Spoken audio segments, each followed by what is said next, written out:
Hi. So in this set of video, I'll be talking about the chapter environmental chemistry. Easy chapter, straightforward chapter. I've tried to compile this in the minimum possible time. So if you see this video, you are more or less prepared for the NEET examination. Still, I would recommend you, if you get time, read the NCERT as well, because detailing is very important. Going ahead. So देखो यार, if this is the earth crust, then up to 10 kilometer, the layer of the atmosphere is called as troposphere. There you get air, cloud and water vapor. From 10 to 15 kilometer, the layer is called stratosphere. It contains nitrogen, oxygen, ozone. The ozone layer is in the stratosphere. Little bit water vapor, but CO2 is not there. So it's a very nice multiple choice question here. Which of the following is not present in the stratosphere layer? N2, O2, ozone, CO2. So CO2 is not present there.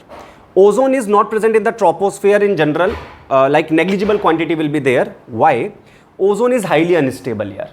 Ozone is highly unstable. In oxygen family also we have discussed. Because ozone is highly unstable at this temperature where we live right now, 25-30 degrees Celsius, 40 degrees Celsius, ozone will rapidly break.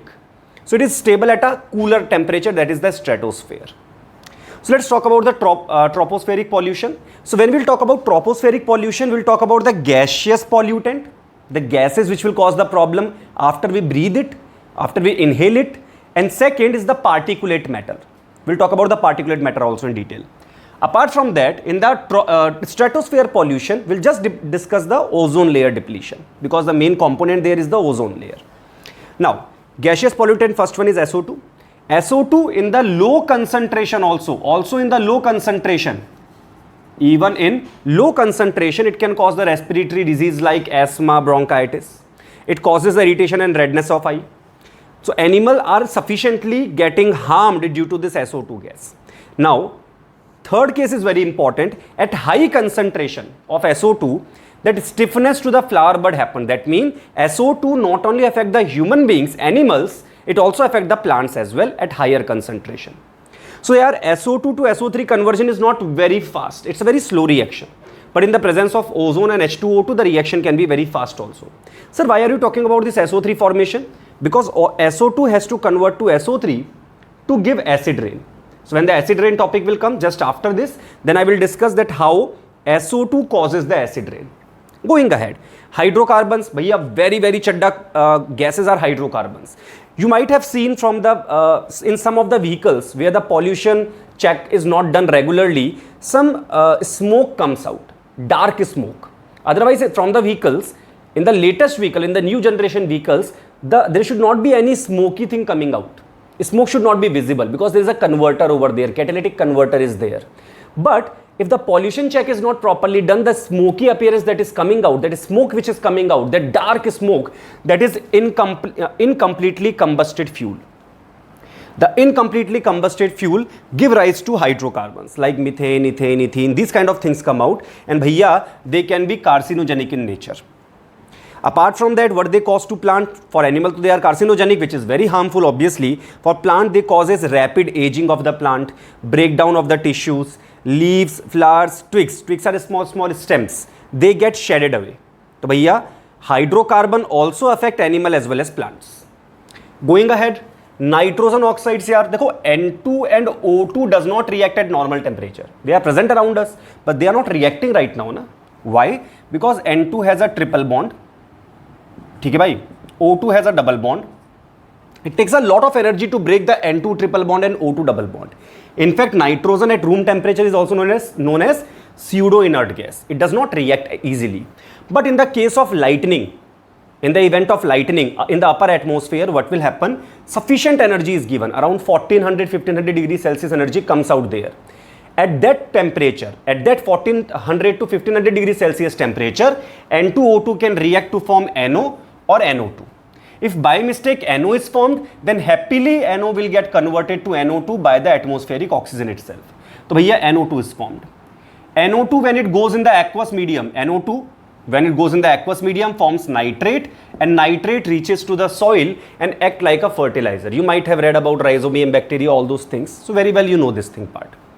Now, what this NO2 causes? So NO2 majorly causes is the irritant red color haze. So irritant red haze is there, some hazy appearance is there in the case of traffics you might see. It's very irritating, it is irritating to the eyes as well, sometimes to the skin as well. Respiratory disease, just like SO2, it causes respiratory disease also. It is even harmful to textiles and fibers, even your cloth, the cloth you are wearing will also get affected. NO2 in the high concentration, just like SO2, affect plants as well. How? It damages the leaf. SO2, stiffness to the flower buds is there in high concentration. NO2 damage the leaf and retard the photosynthesis. Photosynthesis is also slowed down. So we understand that SO2, NO2 both at high concentration affect plant, and in low concentration as well as high concentration affect the animal. NO2 also affect the textiles and fibers. Talking about CO, bhaiya, CO is one of the most harmful gas you can ever get. We talked about this in detail in the carbon family as well. So bhaiya, from class 8th, 9th, you know that it is much more stable than oxyhemoglobin. The carboxyhemoglobin is 300 times more stable than oxyhemoglobin. So if CO is available, which comes due to the incomplete combustion of charcoal or other allotropes of coke, or incomplete combustion of fuel, because petroleum also contains a lot of organic compounds. So incomplete combustion gives CO2. Incomplete combustion gives carbon monoxide. Also, if the pregnant woman is there, a pregnant woman is smoking, in that case also, if anyone is smoking, carbon monoxide is formed. But more effect is there in the pregnant woman. Why? One thing, carboxyhemoglobin is there. That's why the oxygen content to the brain decreases. Why? Because the blood carries oxygen. And if oxygen is there, CO is there, blood prefers to go with CO. It prefers to transport CO. So if CO is there, inhaled by mistake, then even if you are inhaling O2, it will go till the lungs, but will not reach the vital organs. So bhaiya, what happens when the pregnant woman is smoking? That's why we say pregnant women should not be smoking. In fact, no one should be smoking here. The worst thing in your life you can do is smoking. Anyway, so if pregnant woman smokes, the premature birth can be possible. Auto abortion can be there. If the baby, if it is born by mistake, then it is going to be deformed in shape. Shape means some kind of abnormality will be there in the case the smoking is very vigorous. So we should be as far away as possible from the smoking, just because of CO, just to be prevented from CO. Now CO2, carbon dioxide, we know it's a greenhouse gas, but up to 0.03% by volume is good, but little more than that it causes global warming. Now which are the greenhouse gases? Methane, water vapor, laughing gas N2O, also known as nitrous oxide. Names are very important here. Nitrous oxide, N2O, CFC, ozone. These are the greenhouse gases. Make sure that you mug them up. One question came in the NEET 2018 regarding the greenhouse gas only directly. So bhaiya, this was about the gaseous pollutant. Now I will enter into the acid rain part. Ki how this SO2 and NO2 here, they later on give us the acid rain. And what is acid rain? What is the pH of the acid rain? So let us carry on here.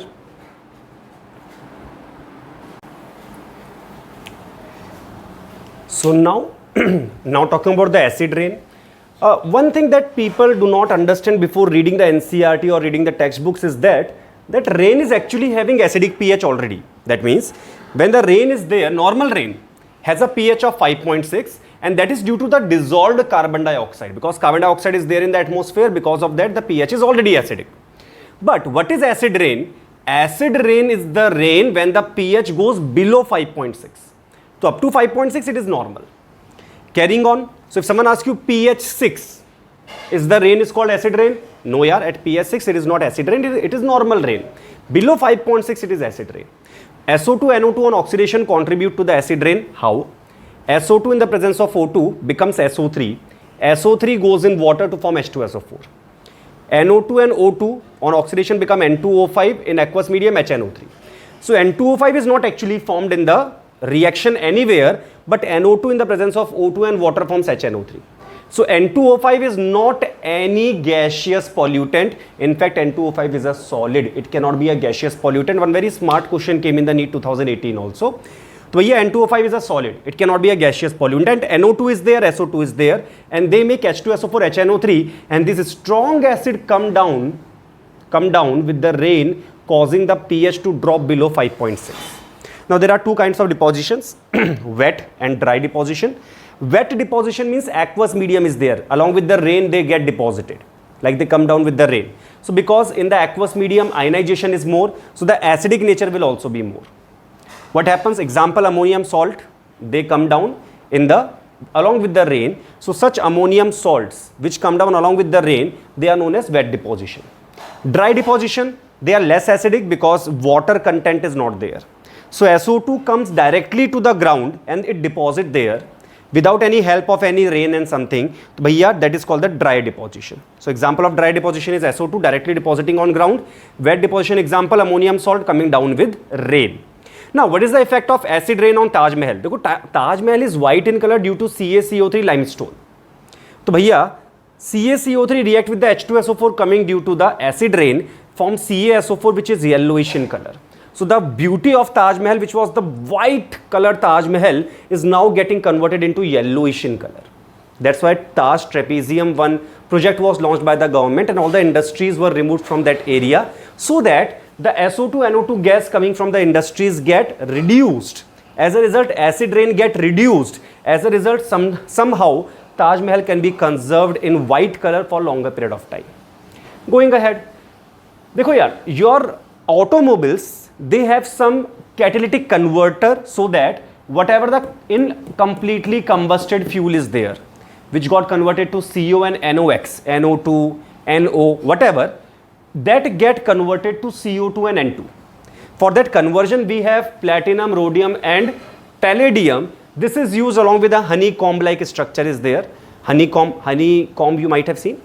This kind of web kind of structure is there. And there platinum, palladium and rhodium is kept there. The role of these people is to convert the more harmful gases about to come out due to incomplete combustion into less harmful gases like CO2 and N2.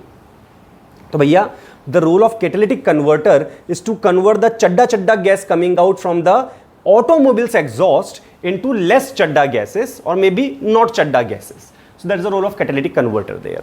Going ahead, particulate pollution, pollutant. So there are two kinds of particulate pollutant, viable and non-viable. Viable means who can germinate, like germs, bacteria, living we can say. Non-viable means what? Non-viable, for example, dust. I don't think I have to explain dust, smoke, that's easy. Mist. What is mist?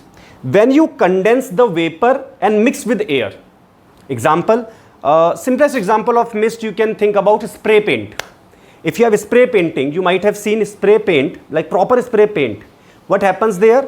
The paint get dissolved in the air and makes aerosol.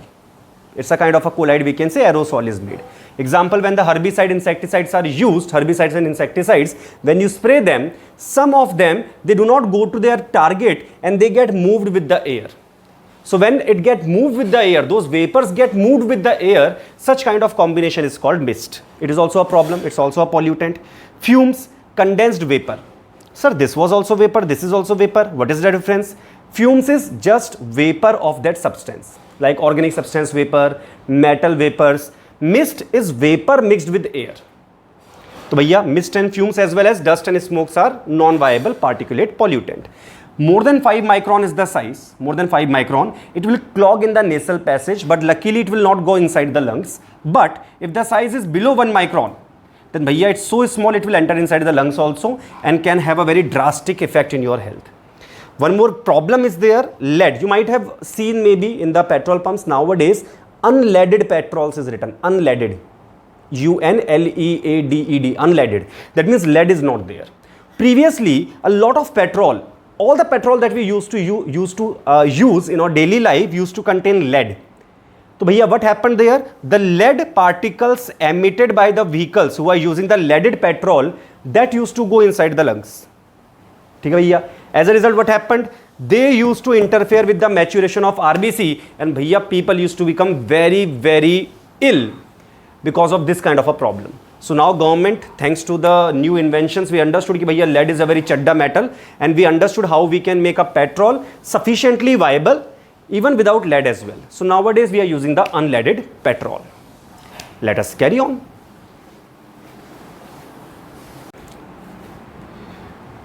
So now I'm going to discuss the most important topic for this chapter for the NEET examination, that is the smog. So yeah, what is smog? Smog is a combination of smoke and fog.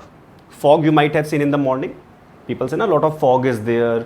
When you drive in the early morning, you might be seeing that white water droplets are spread all over this, like in the mixed with the air, and that combination is called fog. Fog when mixed with smoke. Sir, where do we get smoke? Burn anything, hydrocarbon, you will get the smoke there. Any carbon related organic compound you burn, you get smoke. Smoke and fog combination is called smog. Classical smog is found in cool and humid climate. It's a combination of smoke plus fog, smog plus SO2. Now we have read SO2 in the oxygen family is a major reducing agent. So this smog has a reducing property. So it is called a reducing smog.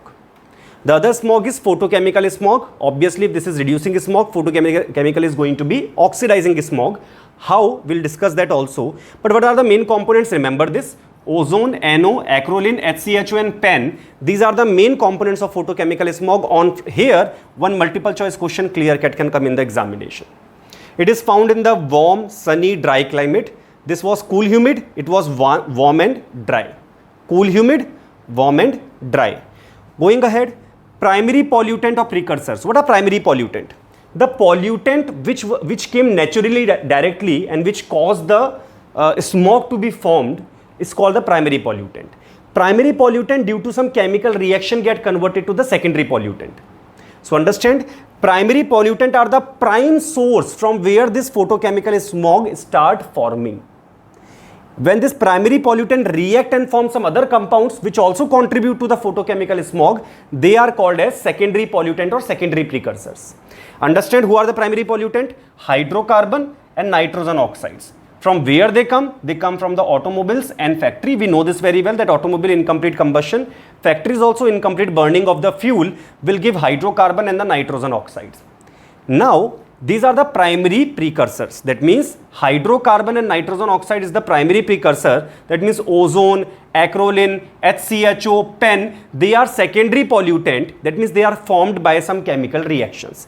We are going to study that chemical reaction also. But first let's understand what the photochemical smog causes. It causes ear, nose, throat irritation. Now make sure that you read the NCERT that who is causing the ear irritation, which component causes the nose irritation, which component causes the throat irritation. Apart from that, cracking of rubber. If you have read the polymer chapter well, you will understand rubber get affected by the oxidizing agent very easily. So this cracking of rubber is the reaction of this oxidizing smog with rubber. Damage to plant because of the oxidizing agent nature, it damage plant as well. This both are because of oxidizing agent nature. As well as it corrode the metals as well. This photochemical smog is extremely harmful for living as well as non-living things that we are using around us. So here, which kind of reaction happens? So this was a primary pollutant which came naturally, and now what is going to happen? NO react with O2 to form NO2. NO2 can be converted back to NO releasing nascent oxygen. This nascent oxygen can be eaten by O2 to make ozone. That means some NO2 will be there, some ozone will be there, and bhaiya both are good oxidizing agent. Ozone is awesome oxidizing agent, NO2 is also good oxidizing agent. So bhaiya NO is converted to NO2. Some NO2 go back to NO, releasing nascent oxygen, taken by O2, so some O2 become O3. So some O2 become O3, some NO become NO2, and because of this O3 and NO2, oxidizing agent behavior is given to the smog, photochemical smog. That is why it is oxidizing smog. Apart from that, hydrocarbon like methane, which comes out due to the incomplete combustion of the fuel, is converted to formaldehyde on oxidation. Acrolein, there is the structure of acrolein, conjugation is also there. This is peroxyacetyl nitrate, PEN. Peroxyacetyl nitrate, PEN, PAN. So these three things are formed by the oxidation of hydrocarbons using ozone, as well as NO2 can also be used. NCERT is giving the reaction of ozone only. In reality, both of them contribute to convert hydrocarbons into formaldehyde, acrolein and PEN. These are secondary pollutant. So I think you understood that bhaiya primary pollutant came directly by some source like from the factories and automobiles, and they got chemically converted into the secondary pollutants. Now, if someone asks you ki nahi yaar, this photochemical smog is very chadda, why? He affects human beings. He affects the rubber we are using. That means tires which is made up of rubber will also get affected by the photochemical smog little bit. Also, damage to plants is also happening. Plus, the metals we are using around us, that is also getting damaged. So, bhaiya, photochemical smog is baga chadda. I don't want him to be formed. What to do? Simple. Cut the source. Secondary pollutant are not your problem. Understand? Whenever there is a problem in life, search what is the grassroots level problem. Some of you might say, sir, I'm feeling little bit tension is there. I'm not able to score. I'm not able to get this. My parents are scolding me, etc., etc. See what is the grassroots problem. I'll tell you the grassroots problem is that if you are not reading, you will get less marks. If you get less marks, you come under a lot of pressure. When you come under a lot of pressure, parents also give you a lot of pressure, and then some scoldings happen. Then you further don't like it. Then you are further not able to study, and the cycle keep on going. So go to the grassroots problem. The grassroots problem is if you are reading well with proper attention each and every day, all these problems which you are saying, sir, time is less, this is that, this is parents are scolding, I don't know what to do, the time is getting wasted. All those things are related to just one thing, you are reading less. If you start reading more, what will happen? If you start reading more, you will get more marks, you will get more marks, you will get more interest in the subject, and you will keep on reading more and more. So understand, always crack the grassroots problem. So to control this photochemical smog, I will kill NO2 and hydrocarbon because they were the main primary pollutant. So bhaiya, to kill the primary pollutant, I can use catalytic converter. I told you that NOx is converted into N2 using the catalytic converter. Platinum, palladium and rhodium is there with honeycomb like structure. You might have seen there in the NCERT as well. Apart from that, some plants are there who can eat NO2. Those plants are written on the board as well. Pinus juniperus is one plant. Quercus is one plant, Pyrus is one plant, Vitis is one plant. All these plants we can use, or trees we can use to which can eat NO2. So bhaiya, all these people can kill the primary precursors. So bhaiya, if the primary precursor will not be there, secondary precursor will not be there. So if primary, secondary, all the precursors are not there, what will happen bhaiya? Photochemical smog will not be there and will be very happy. So hit exactly at the grassroots cause. So bhaiya, let us carry on now.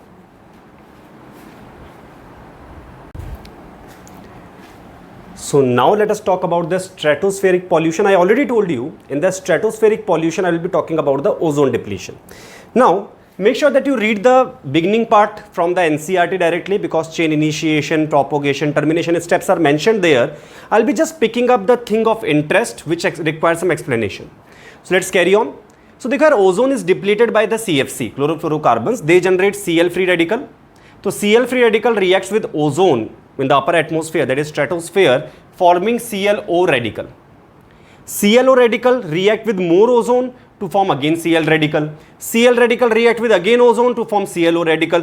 Arey sir, this cycle will keep on going. That means ozone will get completely consumed because Cl radical from ClO radical, ClO radical from Cl radical, and they keep on eating ozone in time pass. So these two people are the killers of ozone. But yeah, this is the basic idea. Now how the ozone hole over the Antarctica is formed. So understand here, Antarctica is not like Vijayawada or Andhra Pradesh or Telangana or India in general. It's not like that there in the like 12 hours of the day or 13 hours of the day sunlight is there, remaining time night is there. There for months, straight months, sunlight will be there. For month after month, there will be night there. So we have to understand what happens there in summer when there is sunlight only. That means there is no night. In Antarctica, there is no night in summer, only daylight is there. So what happens there in summer, little bit we have to understand that ClO radical, Cl radical, they are there. The ClO radical, Cl radical who were trying to deplete ozone, NO2 and methane which is present there in the atmosphere, they react with ClO radical and Cl radical and they form ClO NO2, methyl radical HCl. That means they will not let the ClO radical to form Cl radical and Cl radical to form ClO radical. So basically this prevent ozone depletion. They act like NO2 and methane, they act like a sink of Cl radical. Otherwise this way Cl radical was keep on getting depleting the ozone layer. Now this depletion will stop for some time, but not for too long here. Then what happens in winters? In winters, ClO-NO2 on a cloud known as polar stratospheric cloud, we call it polar stratospheric cloud. It's in the stratosphere, it's polar cloud. So here ClO-NO2 get hydrolyzed. Also it reacts with HCl, kind of same reaction happens there, forming HOCl and chlorine, HNO3 gas is released. HNO3 liquid or gas we can say is released. Now HOCl, Cl2 they remain there, and bhaiya very strategically they wait for the spring to come. They say if the winter comes, can the spring be far behind? So bhaiya what happens when the sunlight returns in the spring season? Sunlight returns in the spring season. Understand, in the winter sunlight was not there. So bhaiya ClONO2 which was formed here in summers got hydrolyzed to form HOCl and chlorine, but bhaiya as soon as the sunlight came, they waited for their chance to attack, and the sunlight causes photolysis. That means in the presence of sunlight, HOCl and chlorine start breaking down to form radical, and bhaiya the killers are back. Yeah. And what happens here? Nothing here, the ozone keep on getting depleted now. So what happens? This cycle keep on going. In summer, NO2 methane act like a sink of Cl radical, but bhaiya in the winter, ClONO2 get hydrolyzed, which was formed here, get hydrolyzed to form HOCl and chlorine over polar stratospheric cloud in the presence of sunlight. When the spring is there, sunlight comes back, HOCl chlorine breaks again to form Cl radical, and bhaiya Cl radical start this cycle all over again, depleting the ozone layer. So over the year, this keep on happening. Talking about water pollution. One thing before going ahead, a brief idea here that your air pollution is a big problem as compared to the other remaining pollution like water and soil. Why? We breathe a lot of air. We breathe a lot of air. As a result, more the air we breathe, more the pollutants will also go in if they are present in air. Anyway, so water pollutant pathogens can be there that you might have read in biology. E. coli, Streptococcus faecalis is two of the examples of pathogen which can be there in the water, making the water unsuitable for drinking. Now there is something called dissolved oxygen. What is dissolved oxygen? It is the amount of oxygen dissolved in water. ठीक है ना? Problem is that O2 in the atmosphere is too much, but O2 in the water is very less. That means max to max around 10 to 11 ppm is the value which reaches. As per NCERT, up to 10 ppm is there. In very suitable condition, the content of O2, 10 ppm. You can understand 10 parts per million. Approximately 10 gram in 1 million ml, 1 liter you can say, or 10 mg in 1 liter we can say. Just 10 milligrams of oxygen in 1 liter of water is there. That is the maximum amount of O2 dissolved. So bhaiya for fish and the aquatic life, na, O2 is very less. So even if a little bit of contamination comes there, already O2 was very less, that also get completely used up. So talking about dissolved oxygen, if the dissolved oxygen becomes less than 6 ppm, fish growth stops there. So understand, if the organic waste is more, think logically, if the organic waste is more, some bacteria are there, aerobic bacteria are there. What they will do? They will utilize oxygen and they will start eating the organic waste. Oxygen is like a fuel for us. है ना? When we do respiration, aerobic bacteria is also taking up oxygen. They are consuming oxygen, and bhaiya they are doing the metabolic process. What they do, and what is their metabolic process? They will eat the organic waste. So if the organic waste is more, aerobic bacteria will consume more oxygen to degrade it. So dissolved oxygen content becomes less. So basically, lesser dissolved oxygen means pollution in the aqueous medium or pollution in the water is more. If the biological oxygen demand is less than 5 ppm, the water is clean. BOD more than 17 ppm, the water is polluted. That's the demarcation we say. What is BOD? BOD is the oxygen required by the bacteria, the aerobic bacteria, to eat all the organic waste in a water sample. Generally, the water sample we take 1 liter. So in a water sample, how much oxygen is required by the bacteria to completely eat up all the organic waste? That is biological oxygen demand. If the biological oxygen demand is more, that means aerobic bacteria has to use more oxygen to eat the organic waste. That means more organic waste was there. That's why I need more fuel to eat it. If the BOD is less, that means the water is clean. So if the BOD is less, that means water is clean, or we can say the pollution is less. So if the BOD is less, pollution is less. If dissolved oxygen is less, pollution is more. This set of question is very important. BOD less, pollution less, dissolved oxygen less, pollution more. Let us carry on with the water pollution here. More things are there in water pollution. So let's understand now. So let us continue our discussion regarding the water pollution. We already discussed about pathogen like E. coli is there in the water which can cause the water pollution. Organic waste also we talked about. We also talked about the biological oxygen demand. that the aerobic bacteria will utilize some dissolved oxygen in degrading the organic waste. So, bhaiya, not talking about the chemical pollutant.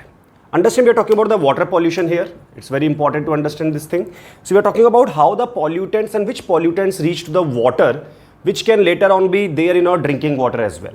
Like the detergent which get washed out finally reaches to the water bodies only. Soluble metal salts. Which metal salts are majorly problem?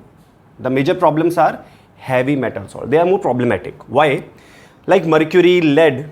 If normal metal get dissolved in water, because if they are soluble metal salt, they will get dissolved in water. If a normal light metal is there, it will not be that much harmful. But heavy metal like lead and mercury get accumulated in the body, so it becomes extremely harmful for us. Then there are some salts. Sometimes when the snow is there, to melt the snow, we add some raw salt there. That raw salt also mixes with the water body only finally. For cleaning the drainage, you might be using the acids for cleaning the drainage, like Harpic. You are using a lot, Harpic or some other brand you are using. These are acids only. Such acids when you are using for cleaning the drainage, that also finally get washed out to the water bodies. Now some people can say, sir, we have read in the chemistry everyday life that detergent can be biodegradable. Now that is also a problem. Even if the detergent is biodegradable, it reaches to the water body, then also it is a problem. Why, sir? Dekho, even if the detergent is biodegradable, that means someone is going to degrade him, na? And who is that someone? That someone is bacteria. So the aerobic bacteria which degrades the detergent will utilize the dissolved oxygen in the water. Understood this idea, bhaiya? So the oxygen is like a fuel for the bacteria for degrading organic waste as well as chemical waste. So the detergent which is biodegradable, will get degraded for sure, but the bacteria for degrading it will utilize most of the dissolved oxygen. So bhaiya, the aquatic life there, the fish and the animal life there, they will start dying. Another example, phosphate fertilizers. Now it is a fertilizer. It will cause the algae growth in the water. Algae growth. Now algae utilizes a lot of oxygen there. So here also the dissolved oxygen content drops down. So again, the animal life will not be able to sustain there. So what is eutrophication? This phenomena together we can call is eutrophication. What is that? Nutrient-rich water body. They support dense plant life. As a result, that plant life will kill the animal life not directly but by depriving it of oxygen. So you can understand the dissolved oxygen content decreases, so animal life will not be able to sustain there, and this phenomena is known as eutrophication. Carrying on, what are the international standards for drinking water? We say na, water is suitable for drinking or not. Using these standards we decide them. Now drinking water standards can be different in different parts of the world. Like in India different, in US it can be different. I am talking about the international standard for drinking water for the NEET examination. One very clear cut thing, this is not very useful for the practical uses there. If you want practical idea, maybe later on when you enter into your degree courses, you can learn for your area what exact is the guideline given by the government. Going ahead, fluoride should be 1 ppm maximum. 1 ppm means 1 milligram per liter of water. If more than 2 ppm is there, then brown mottling of teeth happen. It is harmful.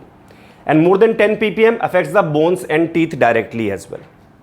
Now understand, your enamel of the teeth is made up of hydroxyapatite. What it is made up of? Hydroxyapatite. Your toothpaste usually contain fluorides. You can just now go and check in your washrooms also. There is a toothpaste maybe there. In that toothpaste, see, in most of the toothpaste you will find 1000 ppm fluoride written. So that fluoride which is there in the toothpaste, what it does, it reacts with the enamel. Enamel is hydroxyapatite. Fluoride reacts there, it gets converted into fluorapatite. So hydroxyapatite of the enamel after reaction with fluoride becomes fluorapatite. Fluorapatite is stronger than hydroxyapatite as well as a little bit whiter also. So when you are brushing up the teeth using the fluoride toothpaste, the teeth become stronger because the enamel converts from hydroxyapatite into fluorapatite. Now, there some people can ask the doubt, sir, 1000 ppm is so high, we are supposed to have 1 ppm. That is why always we say on the toothbrush, always put the toothpaste in the pea size. Okay, bhaiya, what we do, we Indians, we put the whole layer of toothpaste like this. This is our toothbrush. On the toothbrush, you put nice shape like this. This is not what we have to do, yaar. Always the toothpaste should be very little bit like this. Why? Because fluoride content too much can even deplete the teeth also. It can degrade your quality of the teeth as well. So understand here, little bit of toothpaste is required for brushing up the teeth. Lead, how to remember this international standard? Yeah, for fluoride 1 ppm easiest. For PB, PPB, the only one who is in PPB here is PB. So PB is 50 ppb, that is a threshold limit value. What is threshold limit value? More than this value is harmful, less than this value is okay, we can easily absorb that without getting much harm from it. So we have threshold limit value or TLV is 50 ppb for lead. ठीक है भैया, how to remember? PB, PPB. Now sulfate below 500 ppm okay, but above 500 ppm it causes the laxative effect, है ना, some bowel movement is not going correct because of that.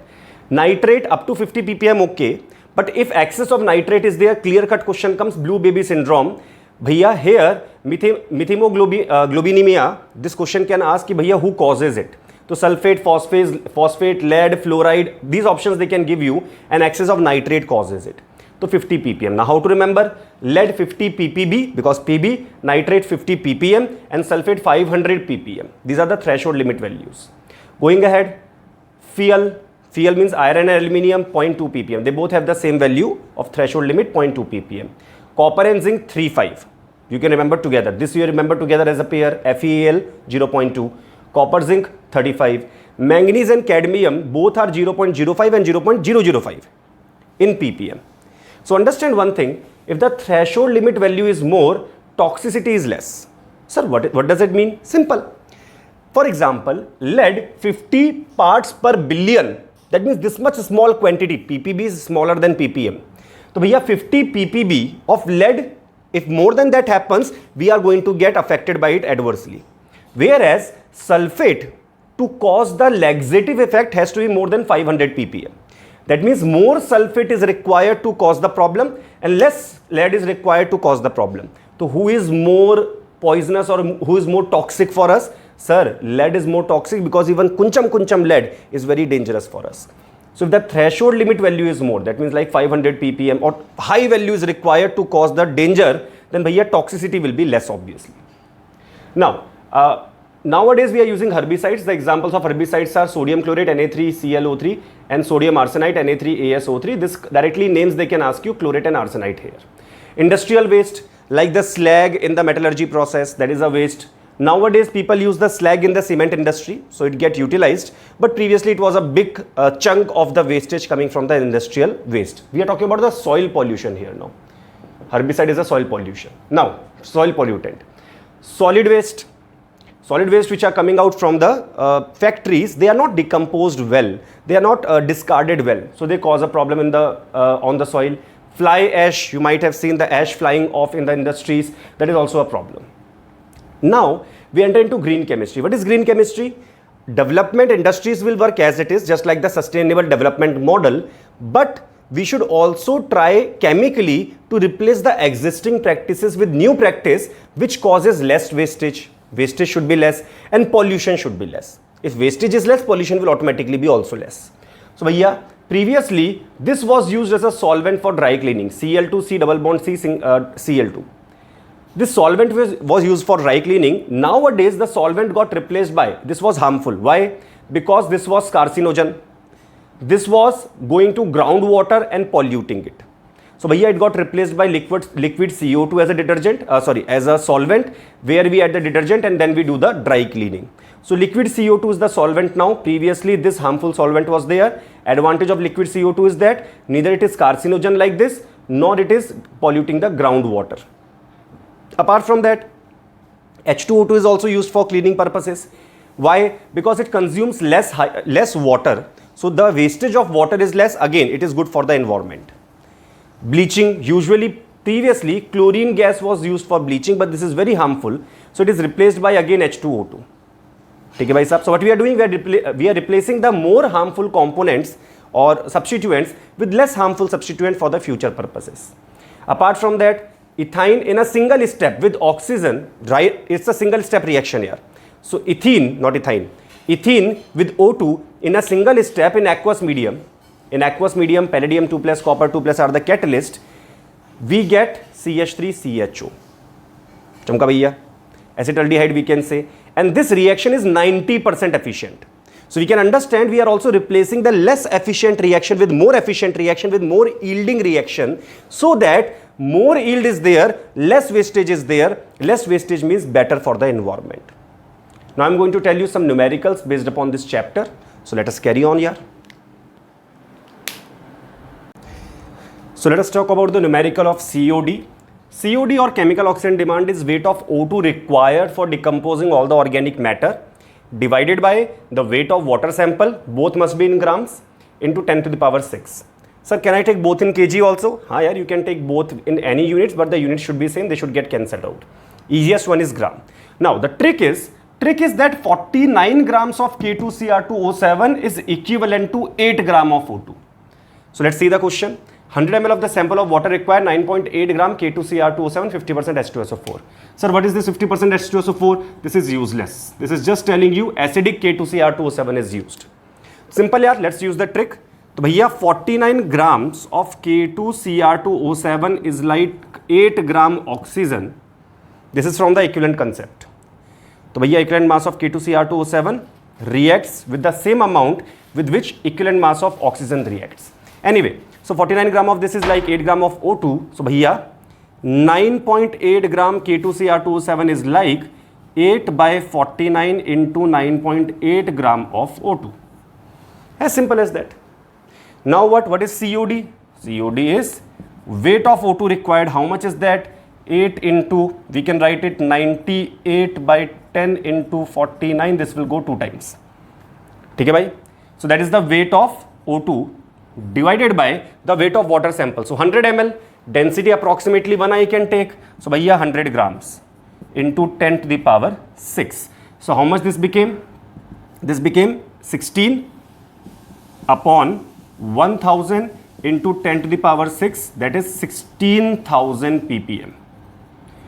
So what is the meaning of 16,000 ppm? 16,000 ppm means 16,000 gram O2 for 10 to the power 6 gram water sample will be required for completely consuming all the organic matter. Understood this idea bhaiya easily. Going ahead here. Dissolved oxygen content is 10 ppm. You have to find the O2 in 10 kg of water. Simple. 10 ppm means again 10 gram O2 in 10 to the power 6 gram water. Applying the unitary method कि भैया if 10 to the power 6 gram of water has 10 gram O2, then 10 kg, that means 10,000 gram water will have 10 by 10 to the power 6 into 10 to the power 4 gram O2, and this is your answer for dissolved oxygen question. So you have to understand ppm simply means, for example, x ppm means x gram in 10 to the power 6 grams. That is 1 million. 10 to the power 6 is 1 million. Now I think this part is clear. From 9.8 I got this. If any calculation error is there, you can check as well. Calculation error can be there. I don't think it will be there, but still if it is there, that's not a big problem. The problem is how to understand the trick of the question, and I think we have done our part clearly. So yeah, that's all. So this was about the environmental chemistry chapter. I feel your chapter is prepared by this video set also, but still if you get time, please see the NCERT, especially if you are trying to score a top 100 or top 500 all India ranks. Then bhaiya, reading the NCERT cannot be substituted by seeing the video. If you just want selection and little bit risk you are able to take, video I think would be enough for you. That's all. Thank you.